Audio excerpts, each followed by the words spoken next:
Good morning, students. I'll continue chapter 6, Public Sector Enterprises, part number 30.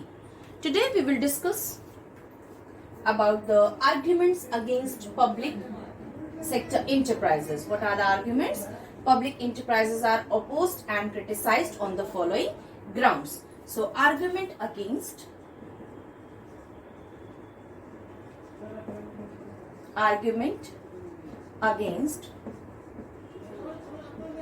public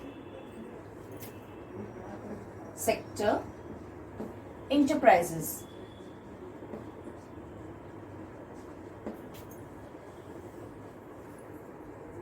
Now the first point is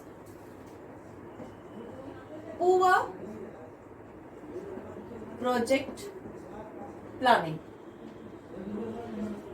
First is poor project planning.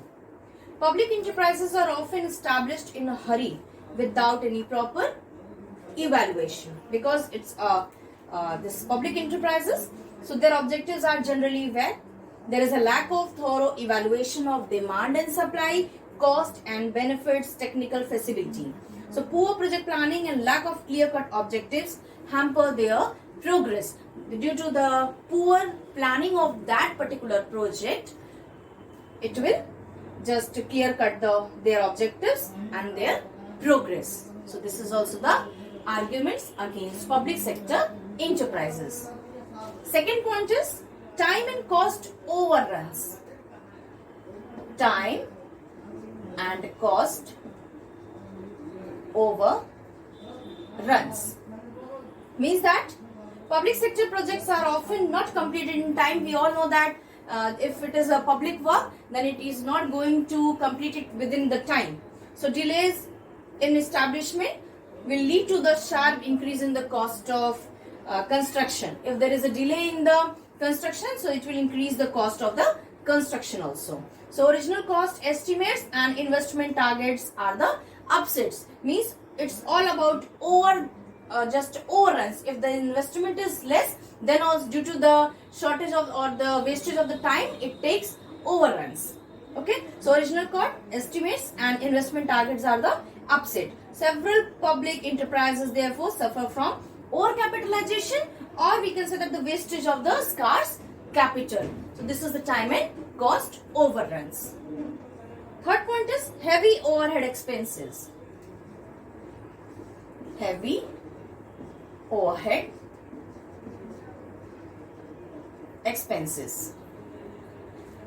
Quite often public enterprises spend huge amount on townships and infrastructure. The objective of such investment is no doubt praiseworthy. We all know that, but such investment blocks a large part of capital in unproductive items. Moreover, the burden of fixed expenses on maintaining these facilities is very heavy. So due to this, there is the heavy expense, or we can say that a heavy overhead expense. Okay. Next point is inefficient management. Inefficient management. Efficiency of public enterprises is low due to uninspiring leadership and absence of dedicated staff. There is no staff which is going to give full dedication to the enterprises. So there is a lack of, or we can say absence of dedicated staff. Top executives of these enterprises are often inexperienced and they are frequently transferred. They are not experienced ones also, and they are going to transfer. So that is why there is an inefficient management in the public sector enterprises. Next point is labor trouble.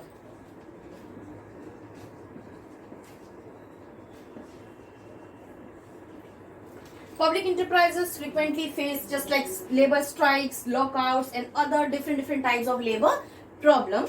So workers of these enterprises know that their services cannot be terminated, but they put pressure on the government, or politicians can also use trade unions of public sector for their selfish interests. So there is the labor trouble also in this type of public sector enterprises. Several public enterprises suffer from excess manpower due to poor manpower planning. There is no proper manpower planning in this public sector enterprises. Now we come to the next point, rigid financial control.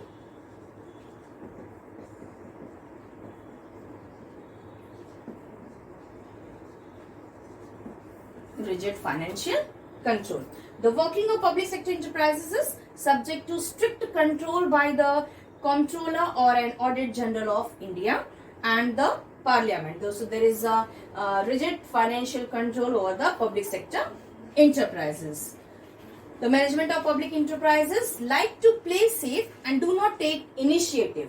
They don't want to take the initiative in any management work, but they want just like to play safely. Okay, so this is the rigid financial control. 7th point is poor returns.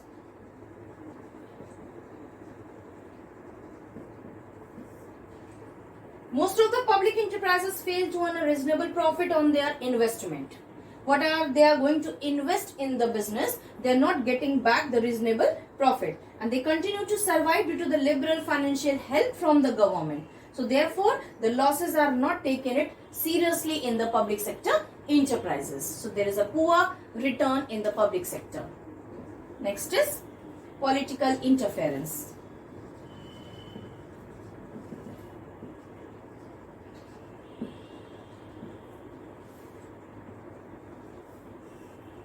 There is a frequent and undue political interference in the day-to-day working of the public enterprises. Such interference, freedom of action and flexibility of operations.